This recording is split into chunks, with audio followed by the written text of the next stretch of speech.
प्रकृति और पुरुष दो नहीं हैं, आत्मा और परमात्मा दो नहीं हैं, दृश्य और दृश्य दो नहीं हैं।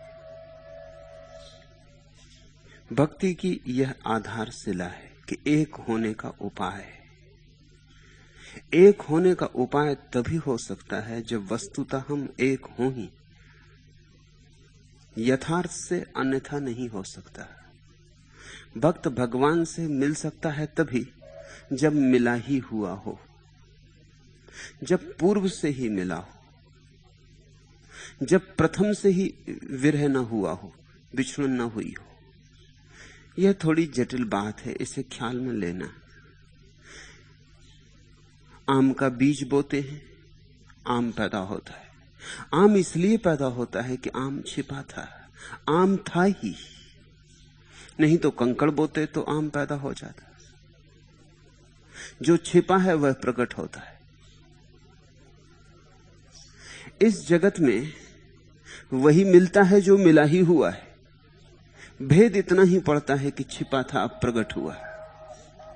तुम भगवान हो, लेकिन अभी बीज की नाई। जब वृक्ष की नाई होगे तब जानोगे, तब पहचानोगे। सांडिल्य कहते हैं दोनों प्रथम से ही एक है, युक्तौ चा संपरायात, कभी अलग हुए नहीं। अलग होना भ्रांति है, अलग होना हमारे मन का भ्रम है। और यह भ्रम हमने इसलिए पैदा किया है कि इसी अलग होने के भ्रम के आधार पर अहंकार पाला पोसा जा सकता है। यदि तुम परमात्मा हो तो तुम रहे ही नहीं, परमात्मा रहा। बूंद डरती है सागर होने से। बूंद सागर हो जाएगी तो बूंद नहीं रह जाएगी, सागर ही रहेगा। विराट के साथ मिलने में भय लगता है। आकाश के साथ जुड़ना दुस्साहस की बात है, इसलिए भक्त को दुस्साहसी होना ही होगा। बूंद अपने को खोने चली है, छोटी सी बूंद इतने विराट सागर में, फिर न पता लगेगा न और छोर मिलेगा, फिर अपने से शायद कभी मिलना भी ना हो। इतनी खोने की जिसकी हिम्मत है वही भक्त हो सकता है, और जो भक्त हो सकता है वही भगवान हो सकता है। भक्त होने का अर्थ है बीज ने अपने को तोड़ने का निर्णय लिया। तुम जमीन में बीज को बोते हो, जब तक बीज टूटे नहीं वृक्ष नहीं होता। जब तक बीज मिटे नहीं तब तक अंकुरण नहीं होता। बीज की मृत्यु ही वृक्ष का जन्म है। तुम्हारी मृत्यु ही भगवान का आविर्भाव है। भक्त जहां मरता है वहीं भगवत्ता उपलब्ध होती। इसलिए तो लोगों ने झूठी भक्ति की व्यवस्थाएं खोज रखी ताकि अपने को मिटने से बचा सके। मंदिर जाते हैं, प्रार्थना करते हैं, पूजा करते हैं, यज्ञ हवन करते हैं, अपने को बचाए रखते। आग में घी डालते हैं, अपने को नहीं डालते। आग में गेहूं डालते हैं, अपने को नहीं डालते। वृक्षों से तोड़ के फूल परमात्मा के चरणों में चढ़ाते, अपने को नहीं चढ़ाते। और जिसने अपने को नहीं चढ़ाया उसने पूजा जानी ही नहीं। वह बीज टूटा ही नहीं, अंकुरण से उसकी कोई मुलाकात ही ना हुई। बिना मिटे इस जगत में होने का कोई उपाय नहीं। छोटे तल पर मिटो तो बड़े तल पर प्रकट होते हो। जितने ज्यादा मिटो उतने प्रकट होते हो। जब परिपूर्ण रूप से मिटते हो तब भगवत्ता उपलब्ध होती, क्योंकि भगवत्ता पूर्णता है, उसके पार फिर कुछ और नहीं। लेकिन यह हो सकता है इसीलिए क्योंकि यह हुआ ही हुआ है। इस उद्घोषणा को जगह दो अपने हृदय में। तुम भगवान हो सकते हो क्योंकि तुम भगवान हो। भगवान ने तुम्हें एक क्षण को नहीं छोड़ा। तुम भला पीठ करके खड़े हो गए हो, तुमने भला आंखें बंद कर ली हैं, सूरज निकला है और चारों तरफ जगत रोशन। तुम अंधेरे में खड़े हो, यह तुम्हारा निर्णय है। अंधेरा है नहीं, अंधेरा बनाया हुआ है, कृत्रिम। इस कृत्रिम बनाए हुए अंधेरे का नाम माया है, जो आदमी खुद बना लेता है। तुमने एक आश्चर्य से भरने वाली बात देखी कि लोग दुख को बड़ी मुश्किल से छोड़ते हैं। बात एकदम से कहो तो बेबूझ लगती है। मनस्विदों से पूछो, सिगमंड फ्रायड से पूछो। सिगमंड फ्रायड खुद भी 30 वर्षों तक इस पहेली से परेशान रहा। सैकड़ों लोगों का मनोविश्लेषण करने के बाद एक बात बार बार उभर के सामने आई कि लोग दुख को छोड़ने को राजी नहीं। कहते हैं, मानते भी हैं शायद कि हम दुख छोड़ना चाहते, लेकिन छोड़ने को राजी नहीं। फ्रायड बड़ा किम कर्तव्य विमूढ़ था, क्योंकि हम तो सदा से यही सुनते रहे हैं कि आदमी सुख चाहता है। यह बात तो इतनी प्रचारित की गई है कि हमने मान लिया है कि आदमी सुखवादी है, सभी सुख चाहते। लेकिन जरा आदमी को गौर से देखो, आदमी दुख को पकड़ता है, दुख को छोड़ता नहीं। आदमी दुखवादी है।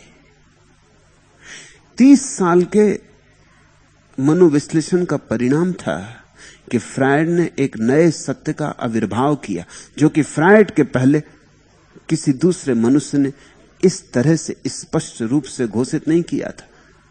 उसने स्वदुखवाद की धारणा को पकड़ा, मैसोचिज्म। आदमी अपने को सताता है। जिसको तुम तपश्चर्या कहते हो वो अक्सर मैसोचिज्म होता है। गर्मी है, धूप पड़ रही आग जैसी, और कोई धूनी रमाए बैठा है। तुम कहते हो महात्यागी। जो जानते हो उनसे पूछो, ये महात्यागी नहीं है, ये महादुखवादी है। सर्दी पड़ रही है, पानी जम के बर्फ हुआ जा रहा है, और कोई नग्न खड़ा है आकाश के नीचे। तुम कहते हो तपस्वी। ये तपस्वी नहीं है, ये रुग्ण चित्त है। ये दुख को पकड़ रहा है, ये अपनी छाती में घाव कर रहा है। ये सुख से नहीं जीना चाहता, इसने दुख के उपाय कर रखे। तुम अपने ही भीतर देखोगे तो तुम हैरान होगे। तुम जानते हो भली भांति कि दुख के उपाय हैं, जैसे क्रोध सिवाय दुख के और कुछ भी नहीं लाता, लेकिन तुम छोड़ते क्यों नहीं? अहंकार सिवाय दुख के और कुछ भी नहीं लाता, फिर तुम छोड़ते क्यों नहीं? तो तुम्हारी जो सदियों से दोहराई गई बकवास है कि आदमी सुखवादी है, उस पर शक पैदा होता। तुम जानते हो कि इस जगत में जो जितनी वासना से चलता है उतने ही विषाद से भरता है। तुम भी वासना के रास्ते पर चले हो और कांटों के सिवा कभी कुछ मिला नहीं। फूल खिले कब? हर बार हारे हो। जीत की आकांक्षा ने बहुत बुरी तरह हराया है, लेकिन जीत की आकांक्षा नहीं छोड़ते, उसे जोर से पकड़े हुए हो। जरूर उसमें कुछ न्यस्त स्वार्थ है। क्या न्यस्त स्वार्थ है? एक ही न्यस्त स्वार्थ दिखाई पड़ता है कि जब तुम दुख में होते हो तब तुम होते हो, और जब तुम सुख में होते हो तब तुम नहीं होते। और यही भय है। सुख से लोग भयाक्रांत हैं। कोई सुखी नहीं होना चाहता, क्योंकि सुख के लिए एक कीमत चुकानी पड़ती, वो है मैं का टूट जाना। दुख में मैं साबित रहता है, साबित ही नहीं रहता, बड़ा बलिष्ठ और स्वस्थ रहता है। दुख पोषण है मैं के लिए, अहंकार के लिए, अस्मिता के लिए। इसलिए तो तुम अपने दुख को बढ़ा चढ़ा के कहते हो। जांचना अपने को ही, जब तुम अपने दुख की बात करते हो तो तुम कितना बढ़ा चढ़ा के कह रहे हो। इधर मैं देखता हूं रोज, ऐसा आदमी कभी मुझे दिखाई नहीं पड़ता जो अपने दुख पर शक करता हो, जो कभी मुझसे आके कहे कि मैं बहुत दुखी हूं, मैं बहुत परेशान हूं। कहीं ये दुख मेरे मन की कल्पना ही तो नहीं? नहीं, एक आदमी नहीं कहता। लेकिन जब यहां लोग ध्यान में धीरे धीरे उतरना शुरू करते हैं और सुख की थोड़ी झलकें आती हैं, सुख के थोड़े झोंके आते हैं, कुछ भीतर की कारा टूटती है, कुछ झरोखे खुलते हैं, थोड़ी रोशनी भीतर पड़ती है, कहीं कहीं कोने में कोई फूल खिलता है और सुगंध से प्राण व्याप्त होते, भागे मेरे पास आते, वो कहते हैं कि बड़ा सुख हो रहा है। ये कहीं मन की कल्पना तो नहीं है? ये वही आदमी जो जन्मों से दुखी था, कभी शक ना उठाया दुख पर, सुख पर शक उठाता है। अगर तुम दुखी हो तो कोई तुमसे नहीं कहेगा कि कुछ गड़बड़ है, अगर तुम सुखी हो लोग कहेंगे कि तुम आत्मसम्मोहित हो गए, ऑटो हिप्नोटाइज्ड हो गए। अगर तुम हंसो नाचो सड़क पर तो लोग कहेंगे पागल हो गए। अगर तुम मुर्दे की तरह चलो, लाश की तरह अपने को ढो, लोग कहेंगे बिल्कुल स्वस्थ सामान्य आदमी। मुस्कुराहट स्वीकार नहीं, इसलिए तो लोग इतने उदास दिखाई पड़ते, इतने थके हारे दिखाई पड़ते, इतना बोझ ढोते दिखाई पड़ते। पहाड़ उनकी छाती पर रखे, उनके सिर पर इतना सदियों का बोझ है कि चल भी नहीं सकते, लेकिन घसीट रहे हैं। बोझ को उतार के भी नहीं रखते, क्योंकि बोझ को उतार कर रखो तो तुम्हें खुद भी शक होता है कि मैं बचा, क्योंकि तुम्हारा बोझ ही तुम हो। और तुम बोझ को उतारो तो दूसरों को शक पैदा होता, दूसरे कहते हैं क्या हुआ तुम्हें, आज बड़े हंस रहे हो, कुछ भांग गांजा तो नहीं पीने लगे, आज बड़े प्रसन्न मालूम पड़ते हो, किसी धोखे में तो नहीं आ गए। और यही नहीं कि दूसरों को शक होता, तुम्हें भी भीतर शक होता है कि आज मेरे भीतर ताजगी ताजगी, बात क्या है, कुछ गड़बड़ हुई जाती, जैसा होना चाहिए वैसा नहीं हो रहा है। एक दिन सुबह उठ के अगर तुम अचानक अपने को समाधिस्थ पाओ, विश्वास करोगे? यहां कभी कभी ऐसा हो जाता है, कभी कभी आकस्मिक समाधि की एक बाढ़ आ जाती किसी को, रोआ रोआ कब जाता है भय से, क्योंकि उस समाधि की बाढ़ में अगर कोई चीज बह जाती है तो वो तुम हो। तुम खड़े नहीं रह सकते उस सुख के अंधड़ में, उस आंधी में तुम नहीं बचोगे, जड़मूल उखाड़ के ले जाएगी। इसलिए आदमी ने निर्णय कर लिया है कि दुख में रहूंगा, लेकिन कम से कम रहूंगा, मैं मिटना नहीं चाहता। अगर दुख की कीमत पर ही बच सकता हूं तो इसी कीमत पर सही, लेकिन मैं मिटना नहीं चाहता। और इसलिए तुम उन्हीं बातों को रोज रोज करते हो जिनसे दुख पैदा होता है। यह बात तुम्हें दिखाई पड़नी पर शुरू हो जाए तो शायद क्रांति घटे। सुख पर भरोसा करो, दुख पर संदेह करो। यह कैसी बुद्धिमत्ता है कि तुम सुख पर संदेह करते हो और दुख पर भरोसा करते हो। अब ये बड़े मजे की बात है। तुम महात्माओं के पास जाओ, तुम्हारे महात्मा तुमसे बहुत ज्यादा भिन्न नहीं, तुम्हारी ही आकांक्षाओं, तुम्हारी ही मूढ़ताओं, तुम्हारी ही धारणाओं के प्रतिफलन। तुम अपने महात्मा के पास जाओ, वे तुमसे कहेंगे संसार में दुख ही दुख है। अगर तुम उनसे कहो संसार में सुख है, वो कहते हैं सुख सब भ्रम, और दुख दुख बिल्कुल सच। ये बड़े आश्चर्य की बात है कि महात्मा कहे चले जाते हैं कि संसार में सुख तो सब धोखा है, दुख बिल्कुल सच्चा है। दुख को इशारा कर करके बताते हैं, यहां दुख, यहां दुख, यहां दुख। तुम अपने शास्त्र पढ़ो, वे शास्त्र कहते हैं कि स्त्री में है क्या, कौन सा सुख, कौन सा सौंदर्य। अब जरा उनका तर्क समझना, स्त्री में कोई सौंदर्य नहीं है ऐसा वे कहते, क्योंकि उसको उघाड़ कर देखो, उसको भीतर देखो, मलमूत्र भरा हुआ। मलमूत्र सत्य है, सौंदर्य असत्य है। अगर सौंदर्य असत्य है तो उसी के साथ कुरूपता भी असत्य हो गई, क्योंकि कुरूपता फिर सत्य नहीं हो सकती। जब सौंदर्य ही नहीं है जगत में तो कुरूपता कैसे हो सकती। लेकिन कुरूपता तो बिल्कुल सच है, उसे तो खोद खोद के जाहिर करने में रस लेते। इस तरह के वर्णन करते हैं कि तुम्हें मतली आने लगे।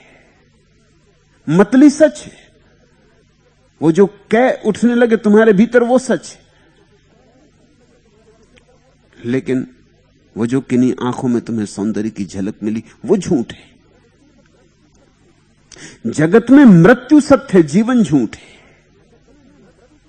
स्वास्थ्य झूठ है, बीमारी सच है।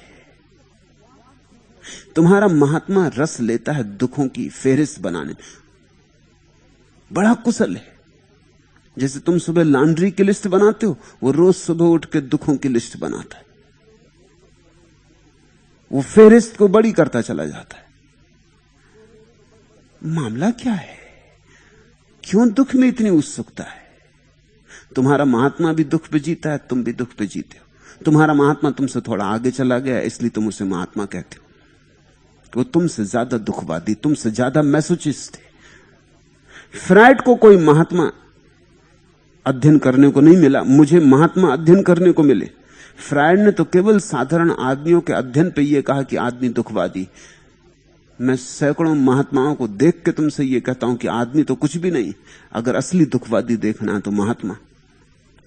तुम उनकी पूजा भी इसलिए करते हो क्योंकि तुम्हारा तर्क और उनका तर्क मेल खाता, तुम्हारे गणित समान है। तुम जरा छोटा मोटा धंधा कर रहे हो, वो बड़े व्यापारी हैं। तुम फुटकर काम करते हो, वो थोक करते। तुम्हारी छोटी परचूरन की दुकान है, उनका बड़ा विस्तार है, बड़ी फैक्ट्री। तुम छोटे दुख पैदा करते हो, वो बड़े दुख पैदा करते। मात्रा का भेद है, गुण का भेद नहीं है। इस जगत में अगर तुम दुख ही तलाश करने निकलोगे तो निश्चित दुख पाओगे। जो आदमी कांटे ही खोजने निकला है वो कांटे ही खोज लेगा। जगत में कांटे नहीं है ऐसा मैं नहीं कह रहा, कांटे हैं मगर फूल भी हैं। तुम पर चुनाव है। जो कांटे ही कांटे चुनेगा धीरे धीरे उसे फूल दिखाई पड़ने बंद हो जाते, हो ही जाएंगे। उसकी आंखें कांटों के साथ संगति बिठा लेती। तुम जो देखते हो देखते रहते हो, फिर धीरे धीरे वही देख पाते हो। जो फूलों से संबंध बनाता है, फूलों से मैत्री बनाता है, उसे धीरे धीरे कांटों में भी फूल दिखाई पड़ने लगते। भक्ति दुखवाद नहीं, भक्ति महासुखवाद है। इसलिए भक्त में और तुम्हारे त्यागी में फर्क को ख्याल रखना। भक्त जीवन में रस लेता है, भक्त जीवन में मग्न है। हालांकि खाने पीने के रस पर ही नहीं रुक जाता, क्योंकि जीवन में और बड़े रस हैं। मगर जिसने खाने पीने का रस भी न लिया वो और बड़े रस कैसे लेगा? भक्त आगे बढ़ता है, धीरे धीरे संसार को पीते, संसार को अनुभव करते, उसे परमात्मा का स्वाद भी आने लगता है। इसलिए सांडिल्य कहते हैं युक्तौ चा संपरायात। ये संसार परमात्मा से पृथक नहीं है, युक्त है, एक है, दोनों जुड़े हैं। मिलन कभी टूटा नहीं है, आलिंगन कभी टूटा नहीं। आलिंगन में खड़े, जैसे दो प्रेमी आलिंगन में खड़े हो, ऐसे ये प्रकृति और पुरुष आलिंगन में। तुम सुख को खोजोगे तो सुख के परम स्रोत परमात्मा को खोज लोगे। सुख को खोजोगे तो स्वर्ग खोज लोगे।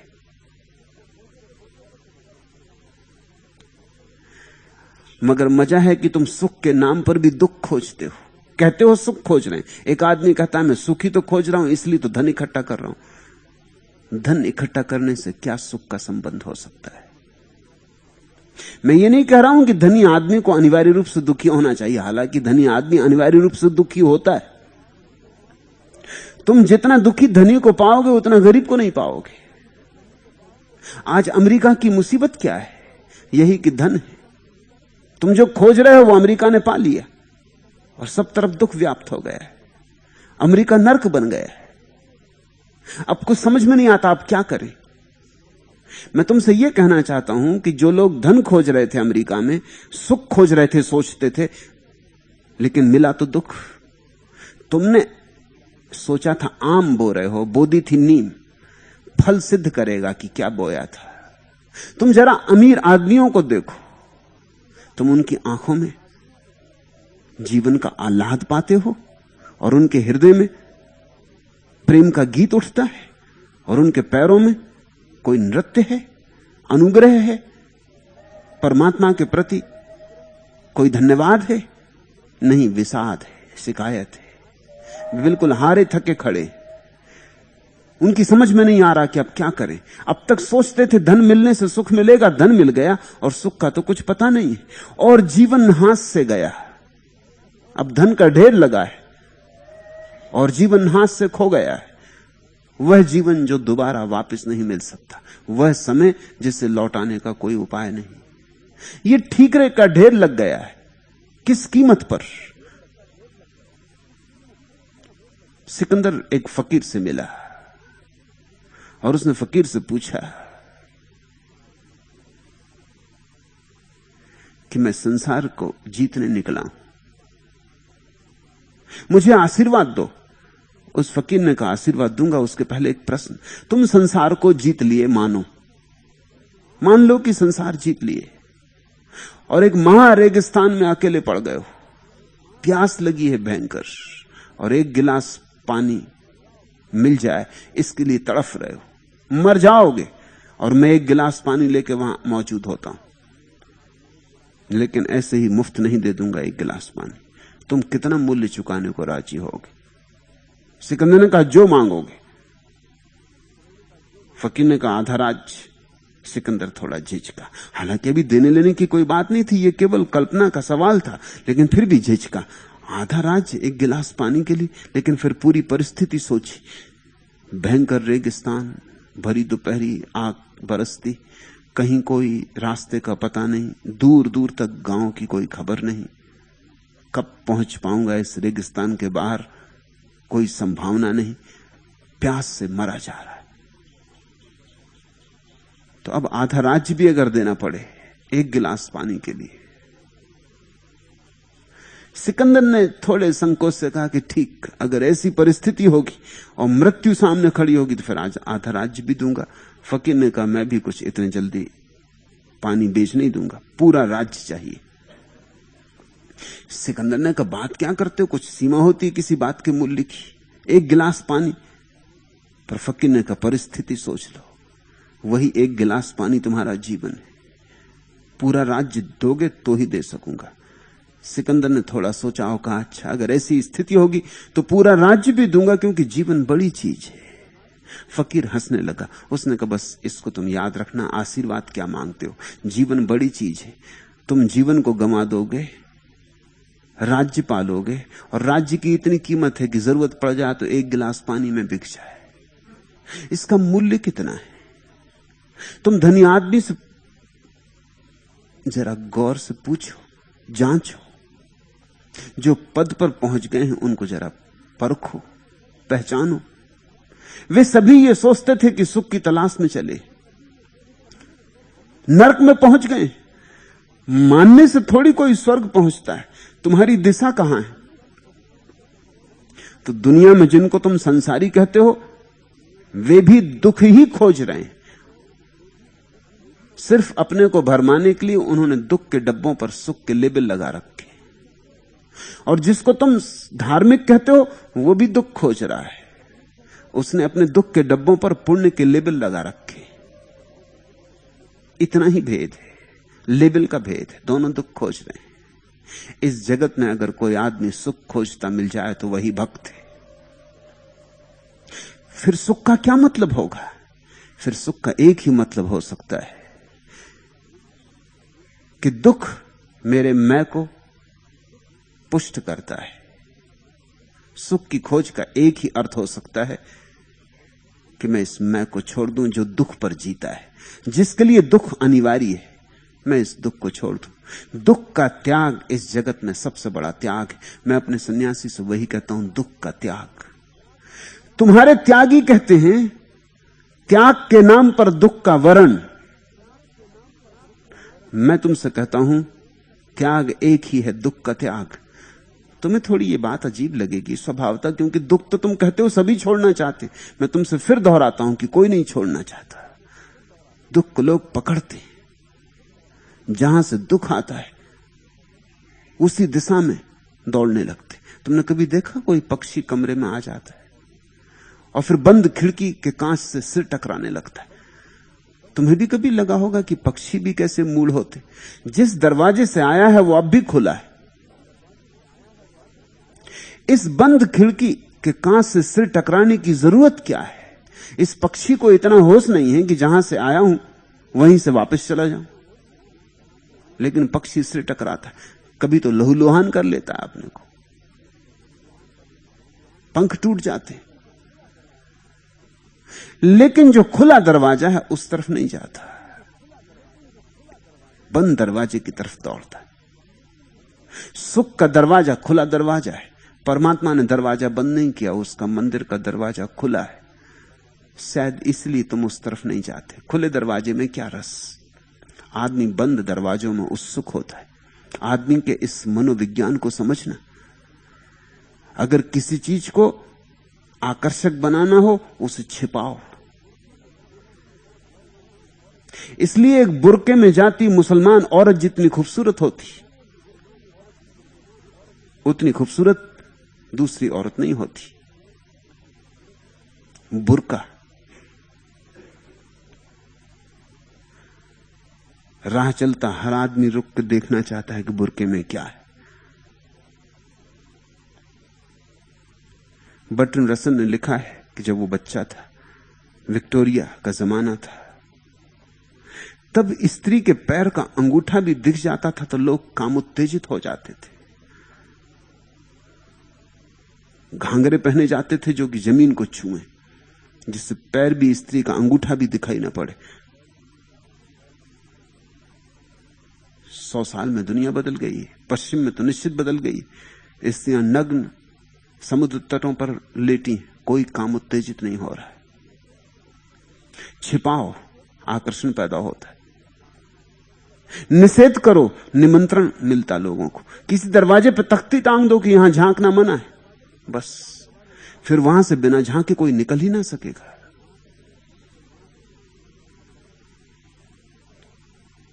मेरे गांव में एक वकील,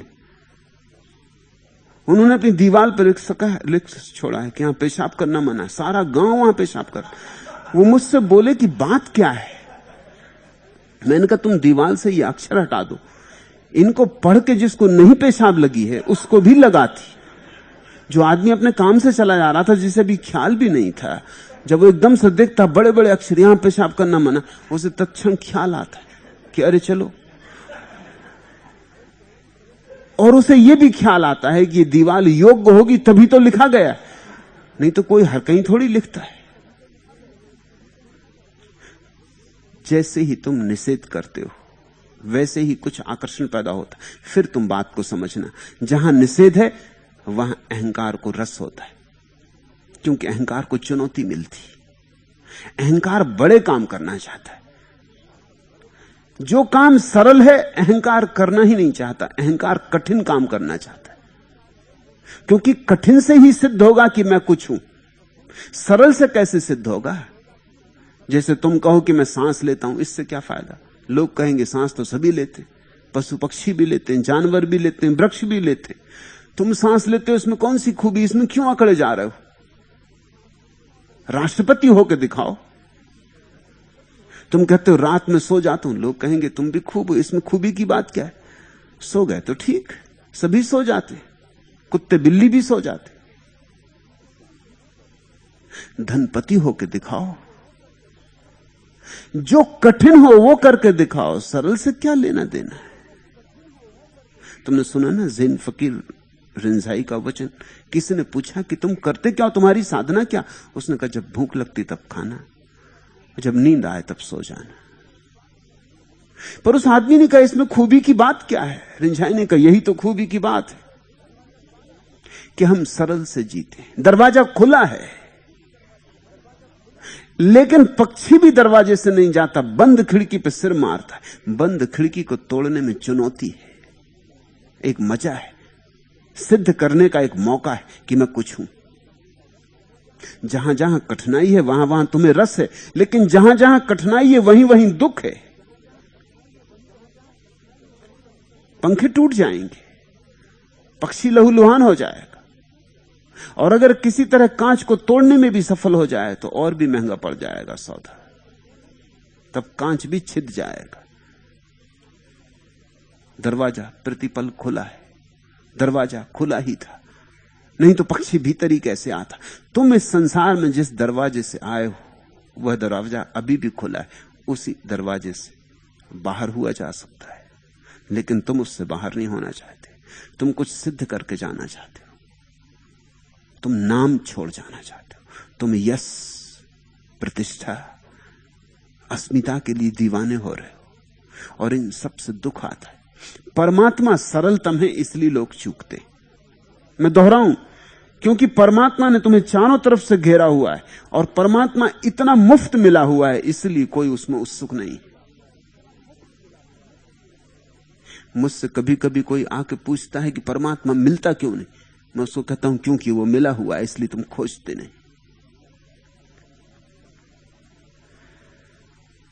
तुम अपने जीवन को परखोगे तो ये बात समझ में आ जाएगी, जो चीज मिल जाती उसी में रस खो जाता। पति को पत्नी में रस नहीं रह जाता, पत्नी को पति में रस नहीं रह जाता, दूसरे की पत्नी में, दूसरे के पति में रस होता है। तुम्हें अपनी कार में रस नहीं होता, पड़ोसी की कार में रस होता है। तुम्हें अपने मकान में रस नहीं होता, पड़ोसी के मकान में रस होता है। कहते हैं ना कि पड़ोसी का लान ज्यादा हरा मालूम होता है, दूर के ढोल सुहावने होते हैं। क्यों तुम्हें अपने में रस नहीं? क्योंकि जो अपना ही है वो तो है ही। अब अहंकार को सिद्ध करने का वहां कोई उपाय नहीं, बात खत्म हो गई। सुंदरतम स्त्री भी साधारण हो जाती मिलते ही, और कुरूप स्त्री भी असाधारण होती अगर ना मिले। जितनी कीमत तुम्हें चुकानी पड़े उसे पाने को, उतनी ही असाधारण मालूम होती। जितना मुश्किल हो पाना, जितना एवरेस्ट की चढ़ाई करनी पड़े, उतने ही तुम उद्विग्न हो जाते हो, उतना ही ज्वरग्रस्त हो जाते हो, उतनी ही वासना प्रबल वेग की तरह उठती है। जो सुगम है, सरल है, उसमें रस नहीं, और परमात्मा सुगमतम है। युक्तो चा संपरायत, तुम कभी उससे अलग नहीं हुए हो। प्रकृति और पुरुष एक, द्वैत भ्रांति है, द्वैत मन के कारण है, अहंकार के कारण है। अद्वैत सत्य है, और मन के हटते ही अद्वैत साफ हो जाता है। मन यानी अस्मिता, अहंकार, मैं का भाव। यह अद्वैत अनुभव भक्ति है। न भक्त बचता वहां, न भगवान बचता वहां, बचती है भगवत्ता, बचती है एक ऊर्जा जिसका नाम भक्ति, बचती है एक सुवास जिसका नाम प्रीति। और इसकी प्रतीति भक्त में अनेक ढंगों से होती। उन अनेक लक्षणों की बात पिछले सूत्रों में सांडिल ने कही, उसके आगे की ही अब सूत्र है। तत्वाक्य से साथ प्रादुर्भावेषु अपिसा। सांडिल कहते हैं जो मैंने कहा यही बात और जानने वालों ने और जीने वालों ने भी कही है। तत्वाक्य से साथ प्रादुर्भावेषु अपिसा। यह वाक्य, यह वचन, यह सूत्र अनंत काल से लेकर अवतार आदियों ने भी बार बार कहा है। समझना, भक्त के अंतर में क्या हुआ यह तो भक्त ही जानता है। वह तो ऐसी अनुभूति है कि बाहर से कोई न जान सकेगा, लेकिन फिर भी बाहर कुछ किरणें तो पड़ेंगी। जब घर में दिया जलेगा तो राह चलते लोगों को भी घर की खिड़की से रोशनी दिखाई पड़ेगी, रंध्रों से रोशनी दिखाई पड़ेगी, खपड़े के छेदों से रोशनी दिखाई पड़ेगी। जब किसी के घर में धूप जलेगी तो पड़ोसियों के नासापुटों तक भी गंध की कुछ खबरें हवा उड़ा के ले जाएगी। जब किसी के जीवन में भगवत्ता का अवतरण होता है तो उसके आसपास भी गंध उड़ती, रोशनी फैलती, उसके आसपास की हवा में एक शीतलता। उसके आसपास सुख की भनक, उसके पास एक शांति का वातावरण। उसी वातावरण को पीने तो सत्संग के लिए लोग जाते हैं, उसी हवा को अपनी छाती में भर लेने के लिए सत्संग के लिए लोग जाते हैं। पश्चिम में सत्संग को प्रकट करने वाला कोई शब्द नहीं है पश्चिम की भाषाओं में, क्योंकि सत्संग की कला ही विकसित नहीं हुई। पूरब ने कुछ अनूठी बातें दुनिया को दी हैं, उनमें एक सत्संग भी है। सत्संग बड़ी अनूठी प्रक्रिया है। यह इस बात की प्रक्रिया है कि जिसको मिला है उसके पास बैठेंगे, कुछ कहेगा तो सुन लेंगे, नहीं कहेगा तो भी गुनेंगे, उसके पास बैठेंगे, उसकी हवा में सांस लेंगे, कुछ ना होगा उसका चरण ही छू लेंगे, उसके सामने सिर झुकाएंगे, झोली फैलाएंगे, उससे आशीष मांगेंगे। चुप सन्नाटे में उसके पास बैठेंगे। उसके भीतर कोई झरना बह रहा है, शायद कुछ बूंदें हमें भी उपलब्ध हो जाएं। उसके भीतर परमात्मा का फूल खिला है, शायद हमारे कानों में भी, बहरे कानों में थोड़ी भनक पड़ जाए, हमारी अंधी आंखों में शायद एक आध किरण प्रवेश कर जाए, और एक किरण काफी है, फिर सूरज की खोज शुरू हो जाती। शायद उसके पास बैठे बैठे परमात्मा की प्राप्ति तो ना हो, लेकिन परमात्मा की प्यास जग जाए, वह भी क्या कम है। तो जिन्होंने जाना है, जिन्होंने जिया है, उन्होंने कुछ लक्षण कहे जो भक्त में प्रकट होंगे। महाभारत ने कहा है, न क्रोधो न चा मात्सर्यम न लोभो न शुभा मति भवंती कृत पुण्यानाम भक्तानाम पुरुषोत्तमे। वहां क्रोध नहीं होगा, वहां क्रोध की जगह करुणा होगी। वहां लोभ नहीं होगा, वहां लोभ की जगह दान होगा। बेच समझना, जिसको परमात्मा मिला है उसे अब तुम कुछ दे भी तो नहीं सकते। अब उसके पास लेने का कोई स्थान भी नहीं बचा, सारी जगह परमात्मा घेर लेता है। अब तो तुम उससे कुछ ले सकते हो, उसे दे नहीं सकते। उसके सामने झोली फैला सकते हो। एक धनपति ने एक ज़ैन फकीर के पास जाकर 1000 स्वर्ण मुद्राओं से भरी हुई थैली जोर से पटकी ताकि बैठे हुए सत्संगी भी आवाज सुन लें। सोने की आवाज कौन नहीं पहचानता, जिनके पास नहीं है वो भी पहचानते। चौंक गए सारे लोग जो सो गए थे और झपकी खा रहे थे। अक्सर लोग धर्म सभा में वही करते। उन्होंने भी आंखें खोल दी, सोने की आवाज। लेकिन फकीर ने झोली को बगल में सरका दिया और कहा, कुछ कहना तो नहीं। वो आदमी तो जैसे 7 आसमानों से गिर गया। वो आया है 1000 स्वर्ण मुद्राएं, पुराने जमाने की कहानी, जब बड़ा मूल्य था स्वर्ण मुद्राओं का, जिंदगी भर की कमाई। और ये आदमी ऐसे सरका दिया और पूछता, कुछ कहना तो नहीं। इसने धन्यवाद भी नहीं दिया, इसके चेहरे पे कोई भाव भी नहीं आया। उस धनपति ने कहा, 1000 स्वर्ण मुद्राएं कम नहीं होती, जीवन भर की कमाई है। फकीर ने कहा, तो क्या तुम चाहते हो मैं धन्यवाद दूं? सकुचाया होगा वह धनपति। उसने कहा कि नहीं, धन्यवाद चाहे ना भी दें, मगर इतनी उपेक्षा भी ना दिखाएं।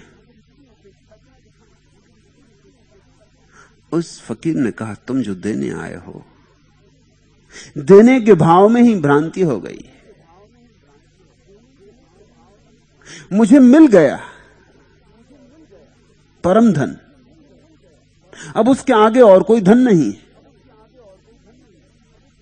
इसलिए जो यहां देने आता है वो गलत दृष्टि से आया। यहां आओ तो लेने आओ, यहां आओ तो झोली फैला के आओ। धन्यवाद तुम मुझे दो कि मैंने तुम्हारा ये कचरा बगल में सरका के रख दिया कि ठीक है चलो ले आए, कोई बात नहीं, क्षमा करता हूं, धन्यवाद तुम मुझे दो, मैं तुम्हें धन्यवाद दूं। भक्त के जीवन में महाभारत कहती क्रोध की जगह करुणा, लोभ की जगह दान। उसके पुण्य के फल पकेंगे, उसके पुण्य की बास फैलेगी। उसके कुछ स्थूल लक्षण पकड़े जा सकते। कृष्ण ने पूरी सूची दी है लक्षणों की। अभयम सत्व संशुद्धिर ज्ञान योग व्यवस्थिता, दानम दमश यज्ञश स्वाध्याय स्तप आर्जवम, अहिंसा सत्यम क्रोधस त्यागा शांतिर पैसुनम, दया भूतेश लोलुत्वम मार्दवम, ह्रीर चापलम, तेजा क्षमाधृति, शौच मद्रोहो नाति मानिता, भवंति संपद देवी मभिजातस्य भारत।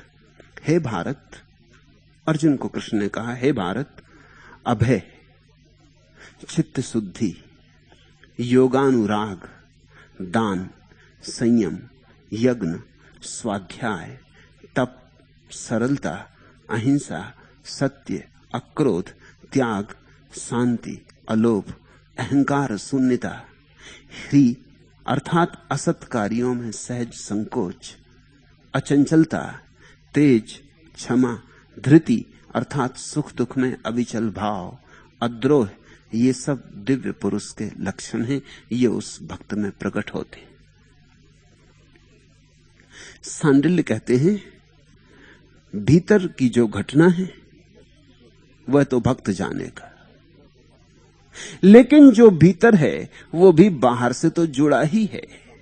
यहां कोई भी चीज असंयुक्त नहीं है। तुमने श्वास ली, भीतर गई, फिर वही श्वास बाहर गई। बाहर और भीतर प्रतिक्षण लेन देन चल रहा है। बाहर और भीतर अलग थलग नहीं है। बाहर और भीतर एक ही ऊर्जा के दो छोर हैं, एक ही सिक्के के दो पहलू हैं। इसलिए घटना तो भीतर घटेगी, लेकिन घटना की ध्वनियां बाहर भी सुनाई पड़ेंगी। कुछ बातें सहजता से प्रकट होंगी। फर्क ख्याल में लेना, यही तत्व जिसको तुम महात्मा कहते हो, त्यागी कहते हो, वह भी इन्हीं तत्वों की प्रशंसा करता है, जैसे अहिंसा, दया, त्याग, निरअहंकारिता। उदाहरण के लिए चार ले लें। महात्मा, त्यागी, विरागी भी इनकी महत्ता बताता है, लेकिन भक्त और उसकी महत्ता बताने में क्या भेद है? बड़ा भेद है। सांडिल्य कहते हैं भगवान के मिलने से ये गुण अपने आप प्रकट होते। तुम्हारा तथाकथित तपस्वी कहता है ये गुण प्रकट हो तो भगवान मिलता है। इस भेद को ख्याल में ले लेना। सांडिल्य कहते हैं ये लक्षण है भक्त के, साधना नहीं। ये तो जो भक्त भगवान में लीन होने लगा, उसमें सहज उठी हुई तरंगें, इनके कारण भगवान नहीं मिलता, भगवान के कारण ये तत्व घटित होते। ये बड़ा क्रांतिकारी भेद है।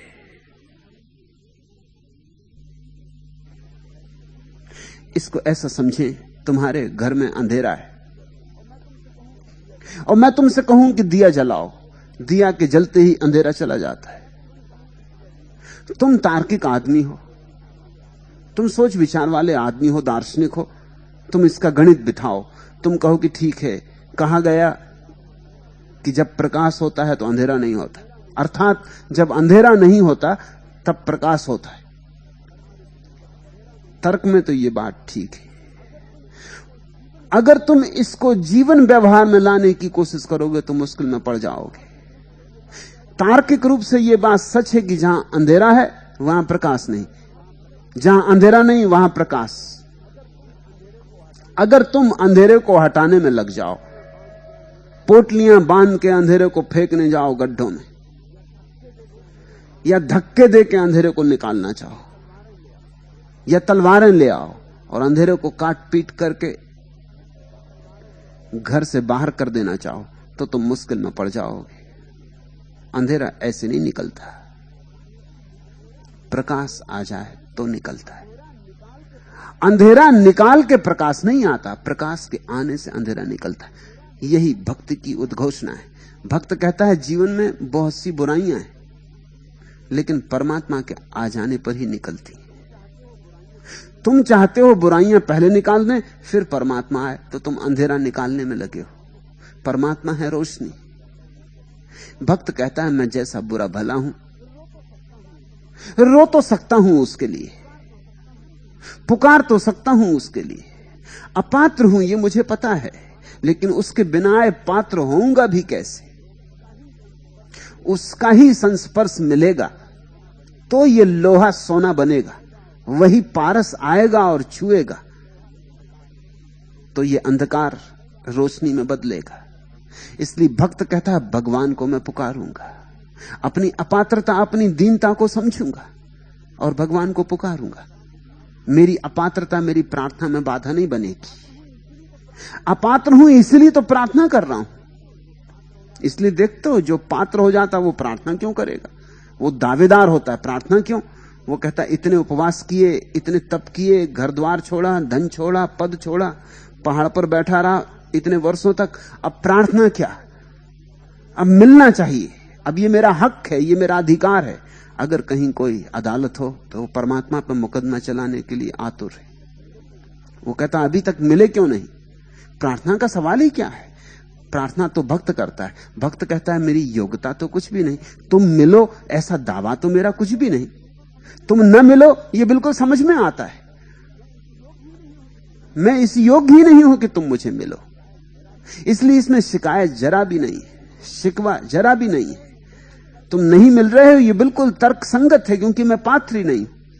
तुम मिलोगे वही विस्मय विमुग्ध करेगा मुझे, उस पर ही भरोसा करना मुश्किल हो जाएगा कि मुझे अपात्र को मिले। जब भी परमात्मा किसी के जीवन में उतरा है तब उसने ऐसा ही अनुभव किया है, मुझे अपात्र को मिले। किस करुणा बस, प्रसाद रूप प्रयास के फल की तरह नहीं, परमात्मा एक भेंट की तरह मिलता है। जब तुम किसी को भेंट देते हो तो पात्रता थोड़ी सोचते हो, भेंट में पात्रता नहीं सोची जाती। भेंट तो प्रेम है। यही गुण तथाकथित त्यागी ने भी पकड़ रखे, मगर उसकी पकड़ उल्टी। वो सोचता है अहिंसा पहले, सरलता पहले, अलोभ पहले, अभय पहले। भक्त पूरी प्रक्रिया को उल्टा देता है। सांडिल्य कहते हैं ये पहले नहीं, ये लक्षण है। जब आ जाएगा प्रभु तुम्हारे भीतर, जब तुम्हारे भीतर का दिया जलाएगा, तब दूसरों को अनेक लक्षण दिखाई पड़ने शुरू होंगे। उनको इस तरह बांटा जा सकता है। जिसके भीतर परमात्मा बैठा है उसे पाने को कुछ नहीं रहा, इसलिए अलोभ। उसके पास देने को इतना है कि जितना दे दे और चुकेगा नहीं, इसलिए दान। परमात्मा बिना प्रयास के मिला है, इसलिए सरलता। परमात्मा बाढ़ की तरह आया है और सब बहा के ले गया, सब कूड़ा करकट गया, इसलिए शांति। ये सब स्वाभाविक परिणतियां हैं। भक्ति का मार्ग सहज मार्ग है और इसी अर्थ में वैज्ञानिक भी है।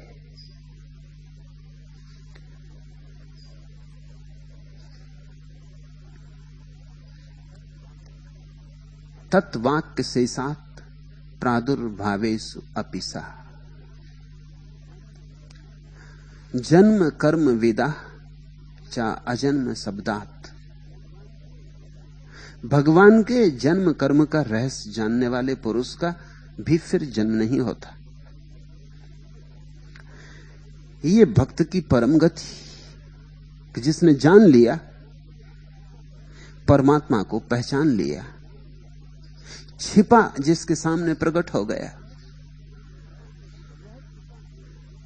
रहस्य ने जिसके सामने घूंघट उठा दिए, फिर उसका दोबारा जन्म नहीं होता। जन्म का कोई कारण नहीं रह जाता, क्योंकि खोजने को ही कुछ नहीं बचता। अंतिम घड़ी आ गई। संसार विद्यापीठ है। जिसने परमात्मा को पा लिया वह उत्तीर्ण हो गया। जिसने परमात्मा को न पाया उसे बार बार आना पड़ेगा, उसे आते ही जाना पड़ेगा। जब तक तुम उत्तीर्ण न हो जाओ, वापस हर वर्ष लौट आना पड़ेगा विश्वविद्यालय में। कोई बिना उत्तीर्ण हुए जगत से पार नहीं जा सकता।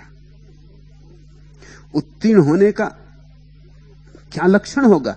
जिसने भगवान के जन्म कर्म का रहस्य जान लिया।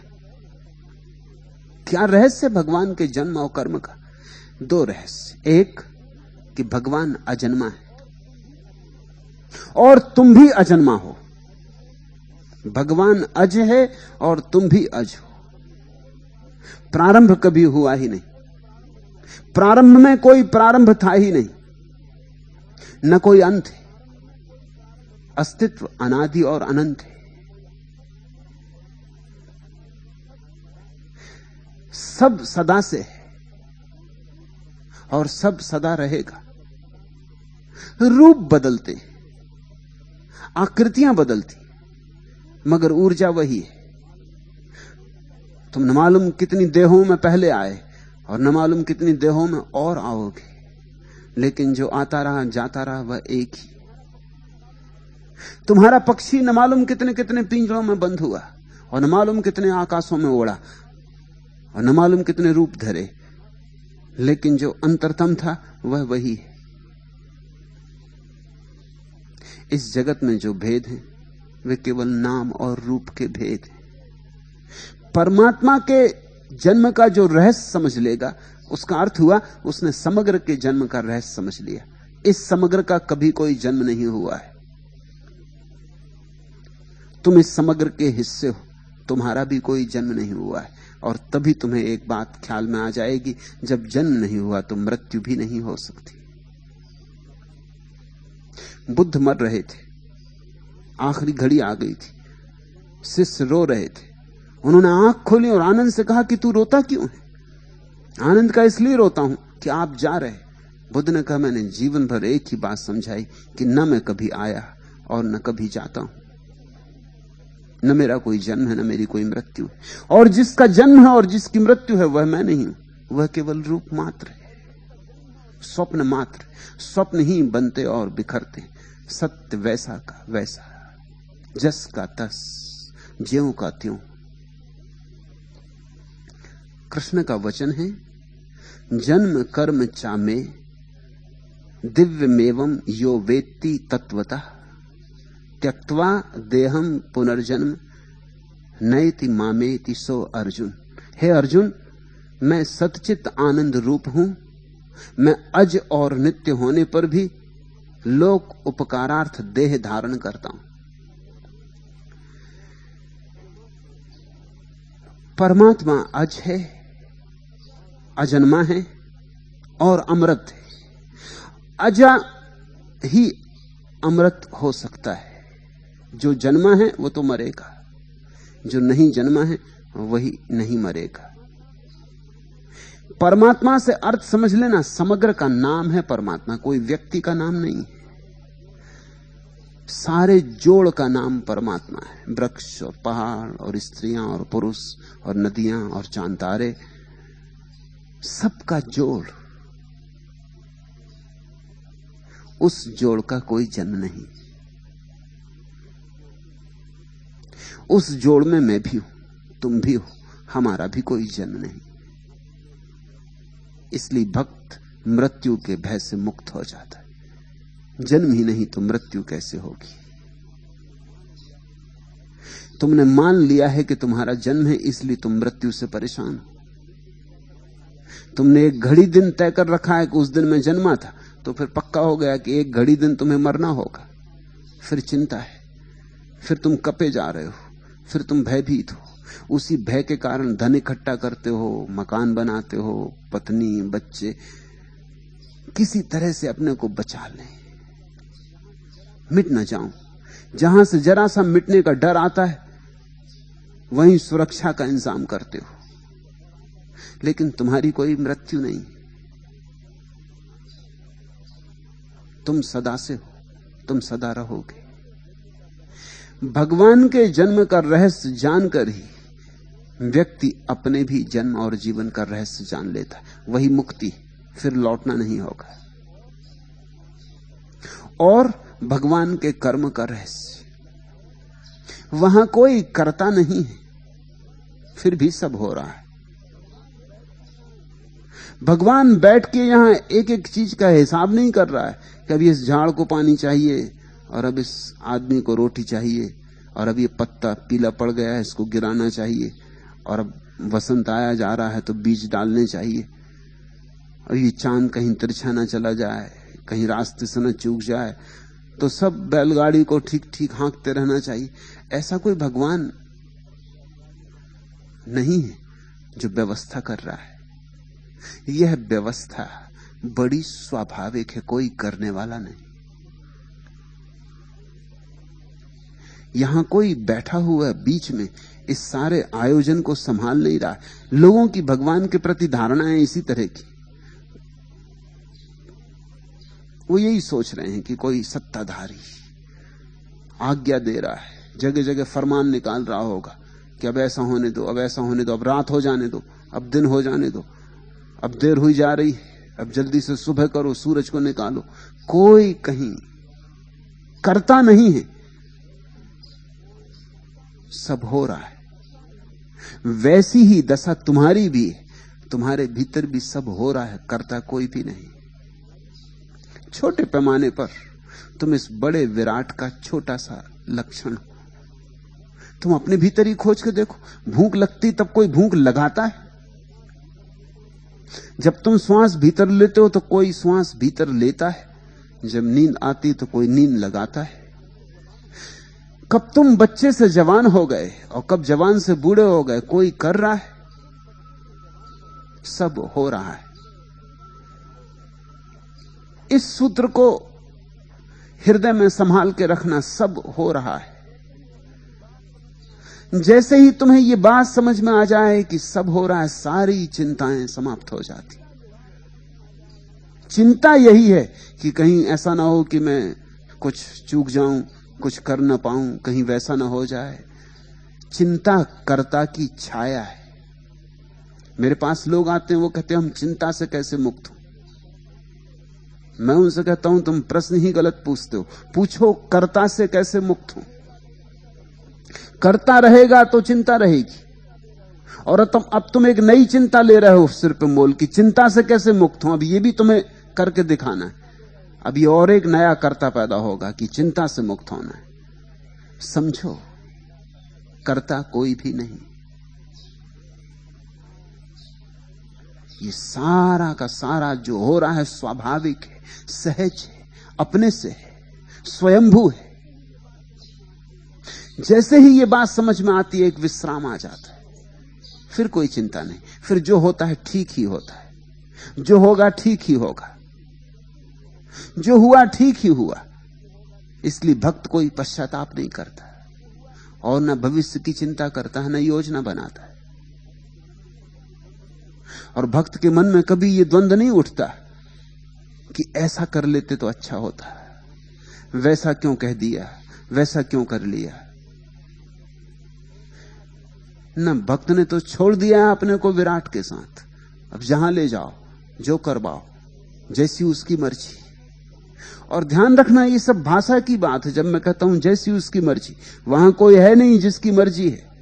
मर्जी हो तो वो चिंता से मर जाए। कब का भगवान मर गया होता? जरा सोचो, तुम एक छोटा सा घर संभालते हो, मरे जा रहे हो, आत्महत्या का विचार कई दफे उठने लगता है। घर तुम्हारा बड़ा छोटा सा, कुछ खास संभालना भी नहीं, एक पत्नी है, 2 बच्चे, इन्हीं को संभालना है, यही तुम्हें काफी सताए डाल रहे। आदमी 60-65 के पार होते होते सोचने लगता है, हे प्रभु अब उठा लो, अब बहुत हो गया, अब नहीं सहा जाता। यूरोप और अमेरिका में जहां उम्र लंबी हो रही है क्योंकि चिकित्सकों ने नई नई औषधियां उपलब्ध कर दी, लोग 80, 90 और 100 तक सहज जी रहे हैं, 100 के पार भी जा रहे हैं। वहां एक नया आंदोलन चल रहा है। वह आंदोलन है आत्महत्या का अधिकार। तुमने सुना कभी आत्महत्या का अधिकार? खैर, इस देश में तो नहीं चल सकता, यहां तो अभी जीवन का ही अधिकार नहीं, आत्महत्या का अधिकार का तो सवाल ही दूसरा है। यहां किसी तरह जीवन तो जुट जाए, लेकिन अमेरिका में आत्महत्या के अधिकार पर बड़ा विचार चलता है।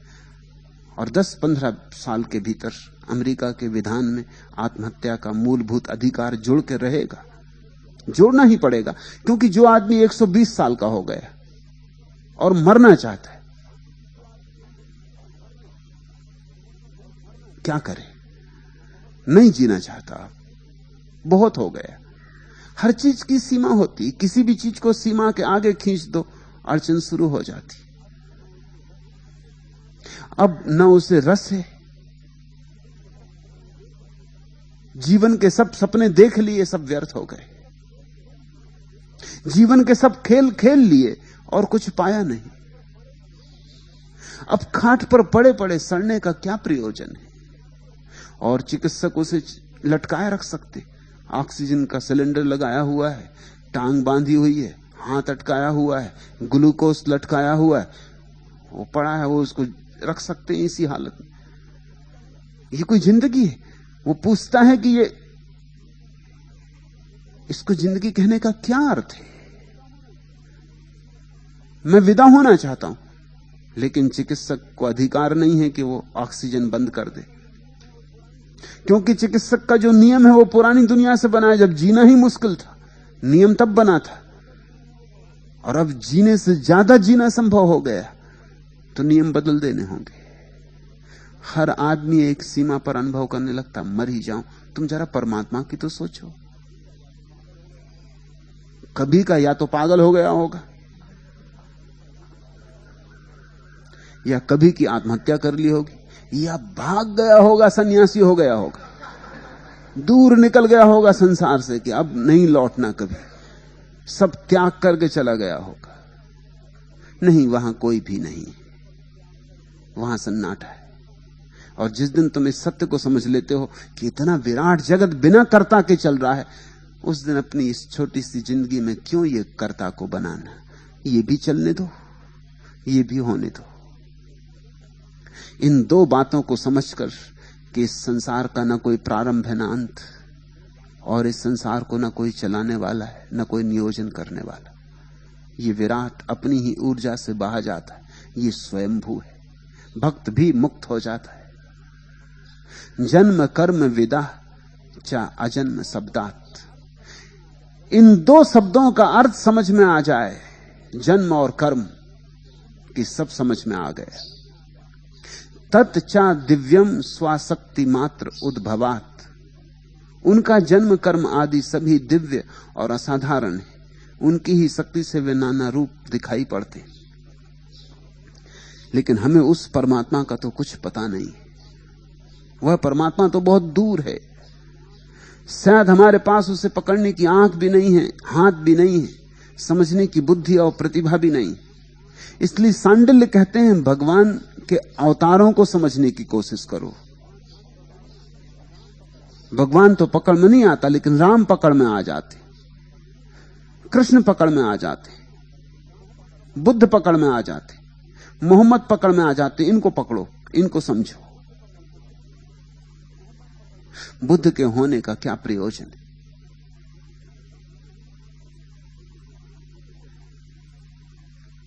बुद्ध को कौन चला रहा है?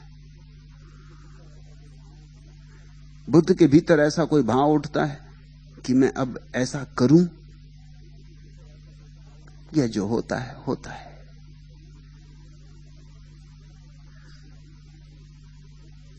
इसमें बीच बीच में बुद्ध कुछ बाधा डालते,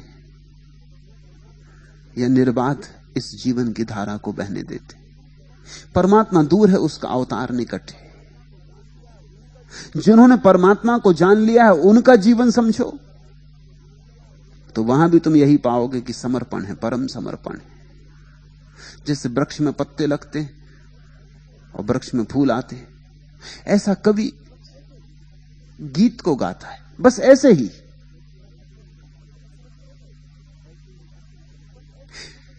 ऐसे ही कृष्ण चलते हैं, उठते हैं, बैठते हैं। ऐसे ही बुद्ध बोलते हैं, समझाते हैं। ऐसे ही बुद्ध जीते हैं और विदा हो जाते हैं। इसमें कहीं भी कोई अहंकार बैठकर आयोजन नियोजन नहीं कर रहा है। उनका जन्म कर्म आदि सभी दिव्य और असाधारण है। अवतारों को देखो तो बड़ी असाधारणता पाओगे। क्या असाधारणता है, क्या दिव्यता है। करने वाला कोई नहीं और विराट घटता है। करने वाला कोई भी नहीं। वही तो कृष्ण अर्जुन को बार बार गीता में समझा रहे हैं कि तू करने वाला मत बन, तू होने दे। जो हो रहा है होने दे, तू उपकरण रहे, निमित्त मात्र। तेरी कोई जिम्मेवारी नहीं। तू अपने को बीच में मत ला। तू शुभ अशुभ का निर्णय मत कर। तू कौन? तू अपने को विदा कर दे और फिर जो हो, जो परिस्थिति करवाए कर, वही शुभ है। फल की भी आकांक्षा मत कर, क्योंकि फल की आकांक्षा में कर्ता आ जाता है। कर्ता जीता ही फल की आकांक्षा से। मैं ऐसा करूं तो ऐसा होगा, मैं ऐसा करूं तो ऐसा मुझे मिलेगा, ऐसा करूं तो यह फल हाथ में आएगा। फल की आकांक्षा छोड़ दे। फल की आकांक्षा छोड़ते ही कर्ता का भाव चला जाता है। फिर प्रयोजन क्या है? जब फल की ही कोई आकांक्षा नहीं, तो जो भी होगा ठीक ही है। होगा तो ठीक है, नहीं होगा तो ठीक है। इधर मैं तुम्हें रोज समझाता हूं, तुम समझे तो ठीक है, तुम नहीं समझे तो ठीक है। तुम सोचते हो मैं इसका हिसाब रखता हूं कि तुमने समझा कि नहीं समझा।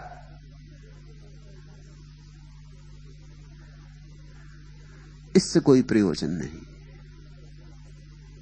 जैसे वृक्ष में फूल लग जाते, ऐसे ये शब्द मुझ में लग जाते।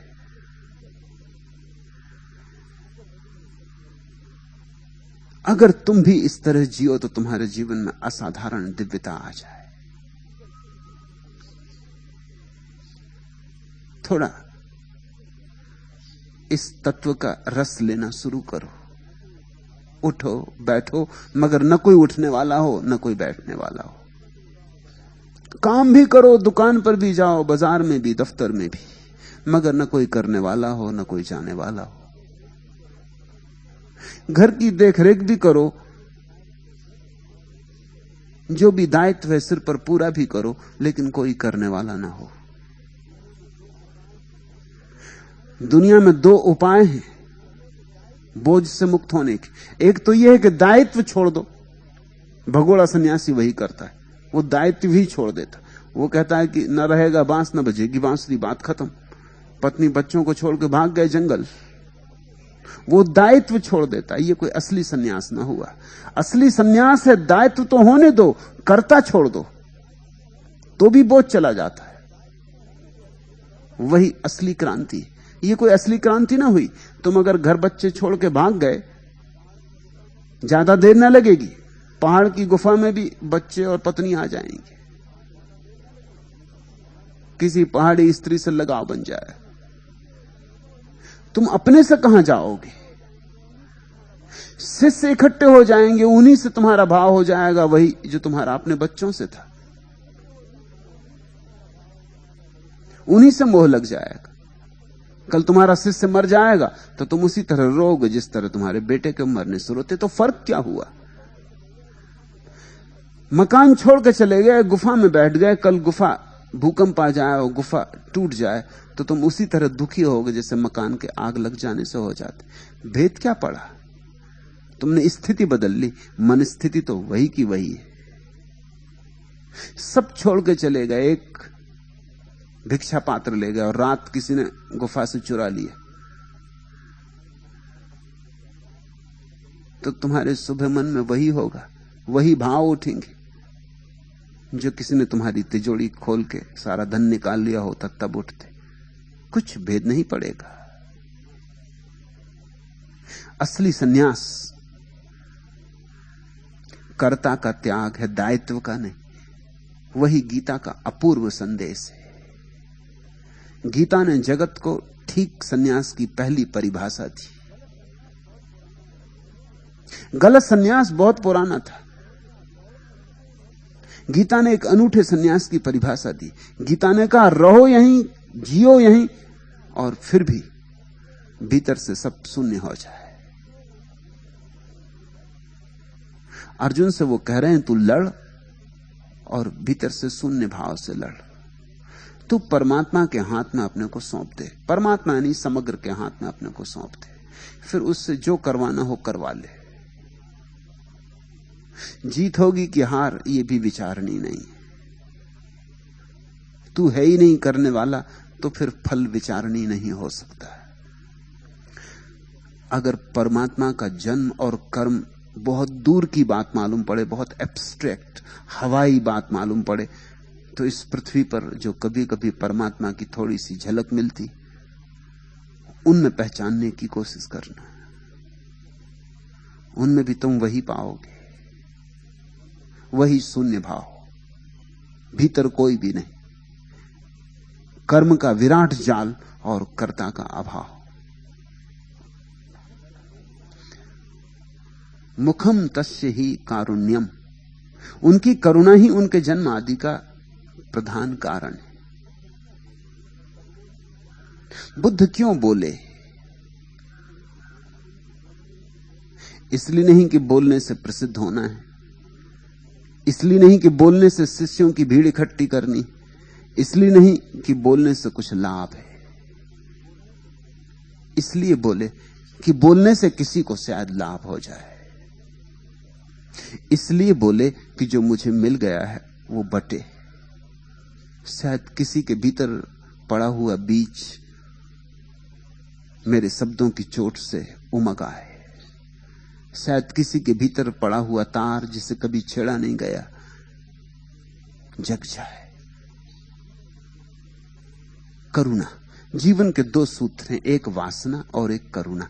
अज्ञानी वासना से जीता है, ज्ञानी करुणा से। और इस पृथ्वी और आसमान का फर्क हो जाता दोनों में। वासना का अर्थ होता है मैं ये कर रहा हूं ताकि मुझे वह मिले। करुणा का अर्थ होता है ये मैं कर रहा हूं ताकि यह मैं दे सकूं। करुणा यानी दान। वासना भिखारी बनाती, करुणा सम्राट। मुख्यम तस्य ही कारुण्यम, उनकी करुणा ही उनकी जीवन क्रियाकलाप का आधार है। प्राणित्वात् न विभूतिषु,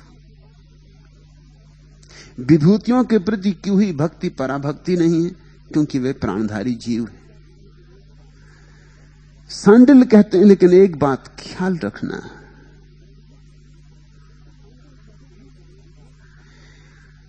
किसी भी विभूति संपन्न व्यक्ति को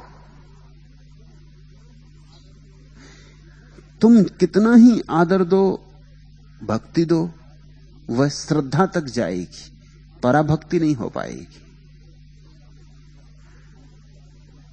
मैंने तुम्हें शुरुआत में कहा प्रीति तत्व के 4 रूप हैं। स्नेह अपने से छोटे के प्रति, बच्चे के प्रति, शिष्य के प्रति। प्रेम अपने से समान के प्रति, पति के प्रति, पत्नी के प्रति, मित्र के प्रति, भाई बंधु के प्रति, पड़ोसी के प्रति। श्रद्धा अपने से श्रेष्ठ के प्रति, मां के प्रति, पिता के प्रति, गुरु के प्रति। और भक्ति परमात्मा के प्रति, समग्र के प्रति। विभूतियों के प्रति तुम्हारा जो भाव है वो श्रद्धा है। सांडिल इस बात को इसलिए कह देना चाहते हैं कि अक्सर यह हो जाता है कि अवतारों से तुम इतने अभिभूत हो जाते हो कि तुम भूल ही जाते हो कि अभी एक कदम और लेना है। गुरु से तुम इतने आक्रांत हो जाते हो कि तुम भूल ही जाते हो कि अभी एक कदम और लेना है। गुरु पर रुकना नहीं है, गुरु पर शुरुआत है। गुरु संसार और परमात्मा के बीच की कड़ी है। गुरु सेतु है, मगर सेतु पर घर नहीं बनाना होता, सेतु से आगे जाना है। सेतु का यही प्रयोजन है। इसलिए सद्गुरु तुम्हें रुकने भी नहीं देगा, सद्गुरु तुम्हें धक्के देगा। बुद्ध ने कहा है, अगर मैं रास्ते में मिल जाऊं तो तलवार उठा के मेरे 2 टुकड़े कर देना। अगर मैं भी बाधा आऊं परमात्मा और तुम्हारे मिलने में बीच में खड़ा हो जाऊं तो मुझे हटा देना।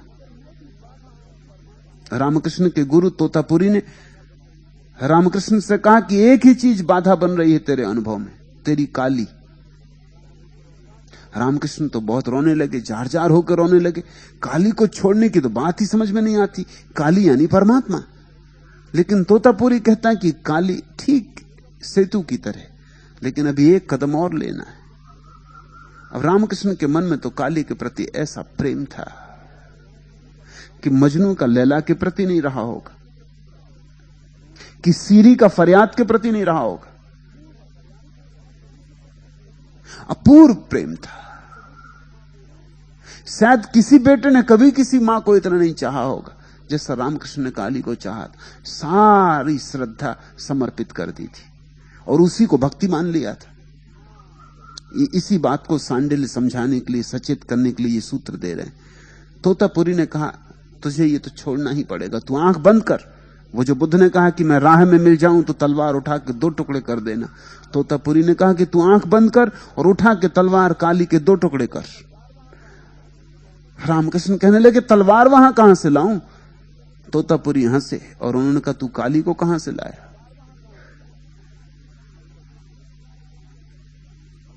मैंने सुना एक आदमी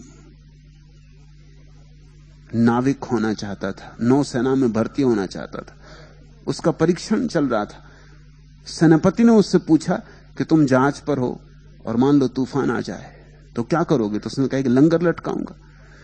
सेनापति ने कहा दूसरा तूफान आ जाए, तो उसने कहा और एक लंगर लटकाऊंगा, और तीसरा तूफान आ जाए और चौथा आ जाए और 5वां और 6वां और 7वां, और वो आदमी कहता है एक लंगर और लटकाऊंगा। उसके सेनापति ने कहा इतने लंगर लाएगा कहां से? तो उसने कहा ये तूफान कहां से लाए जा रहे हैं? जहां से तूफान लाए जा रहे हैं वहीं से लंगर भी ले आऊंगा। ये तूफान चले आ रहे हैं इतने बड़े बड़े। रामकृष्ण ने कहा कि तलवार कहां से लाऊं? तोतापुरी ने कहा कि काली को कहां से लाया? जिस कल्पना से काली को आरोपित किया है भीतर, जिस भावना से काली को आरोपित किया है भीतर। रामकृष्ण तो आंख बंद करते कि सामने काली खड़ी हो जाती। वह मधुर रूप, वह लावण्य, वह ऊर्जा, वह ज्योति, वो तो अभिभूत हो जाते, आंसुओं की धार बहने लगती।